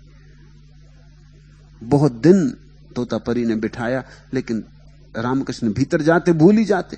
घंटा आधा घंटे बाद जब लौटते तो तोतापुरी कहता किया, वो कहते मैं तो भूल ही गया। इतनी सुंदर है मां कि कैसे काटूं, आप बात क्या करते? आपकी बात मान भी लेता हूं तो भी मेरा मन तो राजी नहीं होता। तोतापुरी ने कहा तो फिर मैं जाता हूं। तोतापुरी आदमी अद्भुत था, पहुंचे हुए परमहंसों में एक था। फिर मैं जाता हूं, फिर तू अटका रहे। रामकृष्ण समझते तो थे ये बात कहीं समझ में भी आती थी कि ये कल्पना तो मेरी ही है। अभी मैंने उसे नहीं जाना है जो है, अभी तो मैंने उसे जाना है जिसे माना है। अभी परमात्मा का रूप मेरे सामने प्रकट नहीं हुआ, अभी तो आकृति है ये, अभी अरूप और निराकार का अनुभव नहीं हुआ है। तोतापुरी चला गया तो ये आखिरी संभावना गई। तो रामकृष्ण ने पैर पकड़ लिए कि नहीं जाए ना, आखिरी मौका दें। तोतापुरी ने कहा बस ये आखिरी, और मैं भी आखिरी उपाय करता हूं। वो बाहर गया और बोतल का एक टूटा हुआ टुकड़ा ले आया और उसने कहा कि जब तुम आंख बंद करोगे और जब मैं देखूंगा आंसू बहने लगे और काली आ गई, तो मैं तुम्हारे माथे पर जहां तीसरा नेत्र होता है वहां इस कांच के टुकड़े से काटूंगा, लहू की धार बह जाएगी बाहर, तुम्हें भीतर पीड़ा होगी। जैसे तुम्हें पीड़ा अनुभव हो तो याद रखना कि यह आखिरी उपाय है, फिर मैं चला जाऊंगा। जैसे ही भीतर तुम्हें अनुभव में हो कि तोतापुरी मेरा माथा काट रहा है, तब चूकना मत, उठा के तलवार और 2 टुकड़े कर देना। जैसे मैं तुम्हारा माथा काटूं, ऐसे ही तुम काली को भी काट देना। काली की प्रतिमा खड़ी भी वहीं तीसरे नेत्र में होती। तुम जो भी कल्पना करते हो वो तीसरे नेत्र में ही होती। तीसरे नेत्र को योग ने आज्ञा चक्र कहा है। वहां तुम जो आज्ञा करोगे वही हो जाएगा। वहां कल्पनाएं साकार हो जाती, वहां हर कल्पना साकार हो जाती। वहीं तुम रात सपना देखते हो तीसरे नेत्र में। ये 2 नेत्र तो बंद होते हैं, सपना तीसरे नेत्र में देखा जाता है। और इसीलिए चूंकि आज्ञा चक्र में सपना देखा जाता है, सपने पे तुम्हें भरोसा आ जाता है। रात सपने को देखते हो तब तुम मानते हो कि सपना सच है। सपने में याद ही नहीं पड़ता कि सपना झूठ है। आज्ञा चक्र इसीलिए उस चक्र को कहा है कि वहां तुमने जो देखा वही सत्य हो जाता। वहां तुम्हारी आज्ञा काम करती। कल्पना जीवी लोग वहीं कल्पना के रूप प्रतिबिंब देखते हैं। वहीं चित्रकार अपने चित्र देखता है, कवि अपनी कविताएं देखता है। वहीं संगीतज्ञ संगीत के नए भाव, अर्थ, भंगिमाएं देखता है। वहीं वैज्ञानिक अपने आविष्कार करता है। वहीं रामकृष्ण अपनी प्रतिमा को खड़ा करते थे। तोतापुरी ने ठीक जगह चुनी, तीसरे नेत्र को काटा। उस पीड़ा में रामकृष्ण ने भी हिम्मत की और तलवार उठा के काली के 2 टुकड़े कर दिए। काली के 2 टुकड़े होके गिरना कि विराट खुल गया। आज्ञा चक्र से छलांग लग गई, आज्ञा चक्र कट गया। काली नहीं कटी, आज्ञा चक्र 2 टुकड़ों में कट गया। आज्ञा चक्र से ऊपर छलांग लग गई, 7वें चक्र में छलांग लग गई, सहस्त्रार में। वहां खिल गया कमल सहस्त्रदल। 6 दिन तक रामकृष्ण बेहोश रहे। सहस्त्रार से उतारना मुश्किल हुआ। अनुभव इतना आनंद का है कि कौन उतरना चाहे, फिर लौटना कौन चाहे। जब लौटे तो जो पहला शब्द उनके मुंह से निकला वो धन्यवाद का था तोतापुरी के लिए। चरणों में गिर पड़े और कहा, मेरी आखिरी बाधा तुमने छीन ली। आखिरी बाधा, गुरु आखिरी बाधा है। अगर रुको तो, नहीं तो आखिरी साधन है। बढ़ो तो तुम पे निर्भर है। अगर बढ़ो तो गुरु आखिरी साधन है, आखिरी सीढ़ी, आखिरी सोपान, उसके बाद परमात्मा है। इसलिए तो गुरु को ब्रह्मा कहा है, गुरु ब्रह्मा बिल्कुल आखिरी है। बस उसके बाद एक कदम और की परमात्मा है। गुरु और ब्रह्मा बस पास पास खड़े हैं, पड़ोसी हैं। लेकिन गुरु पर मत रुक जाना, नहीं तो ऐसा ना हो जाए कि गुरु ब्रह्म को आड़ में दे दे, आड़ में कर दे। असदगुरु वही है जो तुम्हारे और तुम्हारे परमात्मा के बीच में खड़ा हो जाए और रुकावट डालने लगे। सदगुरु वही है जो ले जाए आज्ञा चक्र तक और फिर हट जाए। काली तो स्वयं नहीं हट सकती थी, क्योंकि काली तो सिर्फ रामकृष्ण की कल्पना थी। लेकिन सदगुरु स्वयं हट सकता है। फिर भी सदगुरु अपने आप नहीं हट सकता जब तक शिष्य साथ ना दे। अगर शिष्य जिद करे कि मैं पकड़े रहूंगा, तो सदगुरु के भी बाहर है बात। इसलिए सदगुरु प्रारंभ से ही शिष्य को इस भांति तैयार करता है। एक तरफ लगाव भी लगाता है, एक तरफ प्रेम भी करता है, एक तरफ पास भी बुलाता है, दूसरे हाथ से हटाता भी है। दोनों तरह से तैयार रखता है कि जब आखिरी घड़ी आए तो ऐसा ना हो कि एकदम हटाने में कठिनाई हो जाए, तुम हटने को राजी ना हो। तुम कहो अब तक इतने प्रेम से बुलाया, इतने प्रेम से संभाला, आज अचानक इंकार करने लगे, वो भाषा ही समझ में ना आए। इसलिए सदगुरु एक हाथ से निमंत्रण देता, एक हाथ से चोट करता है। कबीर ने कहा है जैसे कि कुम्हार घड़े को बनाता है, भीतर से संभालता है, बाहर से थपकी मारता है। एक तरफ से संभालता है कि भाग ना जाओ, दूसरी तरफ से चोट भी करता है। और जैसे जैसे तुम करीब आने लगते हो वैसे वैसे गहरी चोटें करता है, क्योंकि आखिरी चोट का दिन भी करीब आएगा, जल्दी, जब उसे बिल्कुल हट जाना होगा। उसके हटने में ही द्वार खुलेगा। इसलिए प्राणित्वात न विभूतिषु, विभूतियों से, उस परमात्मा की विभूतियों से इतने मत जुड़ जाना, ऐसा मत समझ लेना कि यही पराभक्ति। श्रद्धा है, लेकिन अभी एक कदम और उठाना है, श्रद्धा के भी पार जाना है।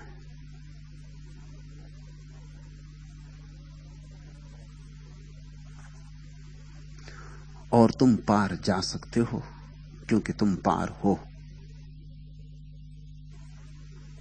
सिर्फ याद, सिर्फ स्मृति दिलानी है तुम्हें। मैं सोला था मगर यूं राख के तूदे ने सर कुचला कि एक सीले से पेचो खम में डल जाना पड़ा मुझको। मैं बिजली था मगर वह बर्फ आगी बदलियां छाई कि दबकर उन चट्टानों में पिघल जाना पड़ा मुझको। मैं तूफान था मगर क्या कहिए उस तिसना समंदर को कि सर टकरा के साहिल ही से रुक जाना पड़ा मुझको। मैं आंधी था मगर वह ख्वाब आलूदा फजा पाई कि खुद अपनी ही ठोकर खाकर झुक जाना पड़ा मुझको। मगर अब इसका क्या रोना, मगर अब इसका रोना क्या है? क्या था देखिए क्या हूं मैं, एक ठहरा हुआ सोला हूं, एक सिकड़ी हुई बिजली, असर नस्वो नुमा पर डाल ही देता है गहवारा। मैं एक सिमटा हुआ तूफान हूं, एक सहमी हुई आंधी, मगर माबूद बेदारी कहीं फितरत बदलती है। धुएं को गर्म होने दे, भड़कना अब भी आता है। मेरी जानिब से इत्मीनान रख, आतिश नबा रहबर, जरा बादल तो टकराएं, कड़कना अब भी आता है। थपेड़े, हां यूं ही पैहम थपेड़े, मौज आजादी बहा दूंगा, मताए किस्ती महकूमी बहा दूंगा। मझोले झकोले, हां यही बरहम झकोले, सरसरे हस्ती हिला दूंगा, तजाहे जीस्त की चूलें हिला दूंगा। मैं सोला था मगर यूं राख के तूदे ने सर कुचला। मैं तो एक अंगारा था, लेकिन राख का ढेर इस तरह मेरे ऊपर सवार हो गया कि मैं भूल ही गया कि मैं कौन। ऐसी तुम्हारी दशा है। मैं सोला था मगर यूं राख के तूदे ने सर कुचला कि एक सीले से पेचो खम में ढल जाना पड़ा मुझको। मैं बिजली था मगर यह बर्फ आगी बदलियां छाई, ये बर्फीली बदलियां आ गई। मैं तो बिजली था मगर यह बर्फ आगी बदलियां छाई कि दबकर उन चट्टानों में पिघल जाना पड़ा मुझको। मैं तूफान था मगर क्या कहिए उस तिसना समंदर को, प्यासे समंदर को क्या कहे। मैं तूफान था मगर क्या कहिए उस तिसना समंदर को कि सर टकरा के साहिल ही से रुक जाना पड़ा मुझको। मैं आंधी था मगर वह ख्वाब आलूदा फजा पाई। ऐसी गहरी नींद आ गई, ऐसी गहरी नींद की संभावना पाई थी। मैं आंधी था मगर वह ख्वाब आलूदा फजा पाई कि खुद अपनी ही ठोकर झुक जाना पड़ा मुझको। मगर अब इसका रोना क्या है? क्या था देखिए क्या हूं मैं, एक ठहरा हुआ सोला हूं, एक सिकड़ी हुई बिजली, असर नस्वो नुमा पर डाल ही देता है गहवारा। मैं एक सिमटा हुआ तूफान हूं, एक सहमी हुई आंधी। यही तुम हो, यही सब है। मैं एक सिमटा हुआ तूफान हूं, एक सहमी हुई आंधी, मगर माबूद बेदारी, मगर हे परमात्मा, कहीं फितरत बदलती, कहीं स्वभाव बदलता है। मगर माबूद बेदारी, कहीं फितरत बदलती है। तूफान तूफान रहता है कितना ही सुकड़ जाए, और अंगारा अंगारा रहता है कितना ही राख में दब जाए, और आंधी आंधी रहती है कितनी ही नींद में खो जाए। मगर माबूद बेदारी, कहीं फितरत बदलती है। धुएं को गर्म होने दे, भड़कना अब भी आता है। मेरी जानिब से इत्मीनान रख, आतिश नबा रहबर, जरा बादल तो टकराएं, कड़कना अब भी आता है। जरा मौके की तलाश है, ठीक समय, ठीक अवसर, ठीक भूमि मिल जाए, ठीक सत्संग मिल जाए, तो अभी राख गिर जाए और अंगारा फिर प्रकट हो जाए। ठीक साथ मिल जाए, ठीक हाथ मिल जाए, तो जो बिल्कुल भूल गया है, जो बिल्कुल विस्मृत हो गया, वो पुनः याद आ जाए, फिर दिया जल जाए। मेरी जानिब से इत्मीनान रख आतिश नबा रहबर, जरा बादल तो टकराएं, कड़कना अब भी आता है, मगर माबूद बेदारी कहीं फितरत बदलती है, धुएं को गर्म होने दे, भड़कना अब भी आता है। थपेड़े, हां यूं ही पेहम थपेड़े, मौज आजादी, थपेड़े आते रहे आने दे, स्वतंत्रता की लहरें आती रहें आने दे, थपेड़े हां यूं ही पेहम थपेड़े, मौज आजादी, बहा दूंगा मताए किस्ती महकूमी बहा दूंगा। आने दे स्वतंत्रता की लहरों को, इन थपेड़ों को आते रहने दे लगातार। तो ये जो दास्ता की संपदा है, ये जो कूड़ा करकट गुलामी का इकट्ठा हो गया है, बहा दूंगा मताए किस्ती बहा दूंगा। झकोले, हां यही बरहम झकोले सरसरे हस्ती, जीवन की ये गर्म हवा आने दे, हिला दूंगा तजाहे जिस्त की चूलें हिला दूंगा। जीवन की असंगतियों की जो बुनियाद है उसे हिला दूंगा, हिला दूंगा तजाहे जिस्त की चूलें हिला दूंगा। कुछ बदला नहीं, एक सपने में भला खो गए हो, लेकिन सत्य से वंचित नहीं हो गए हो। नींद भला आ गई है, आंख खुल सकती है, नशा भला छा गया, नशा टूट सकता है, राख घिर गई, राख उड़ सकती है। सत्संग चाहिए, किसी अंगारे का साथ चाहिए जिसकी राख उड़ गई हो। इसलिए सांडिल ने सत्संग की बड़ी महिमा गाई है। जहां चार प्रेमी इकट्ठे होते हो, परमात्मा की बात करते हो, सब छोड़ के वहां बैठ जाना। जहां चार आदमी परमात्मा की प्रशंसा के गीत गाते हो, अपने अनुभव की बात करते हो, रोते हो, रोमांचित होते हो, वहां दूर दूर खड़े मत रह जाना, वहां दर्शक बन के मत बैठे रह जाना, वहां डुबकी लगा लेना, वहां उनके साथ जुड़ जाना, नाचना, गाना, रोमांचित होना। तुम्हारे भीतर जो छिपा है वह भी प्रकट हो सकता है। आज इतना है।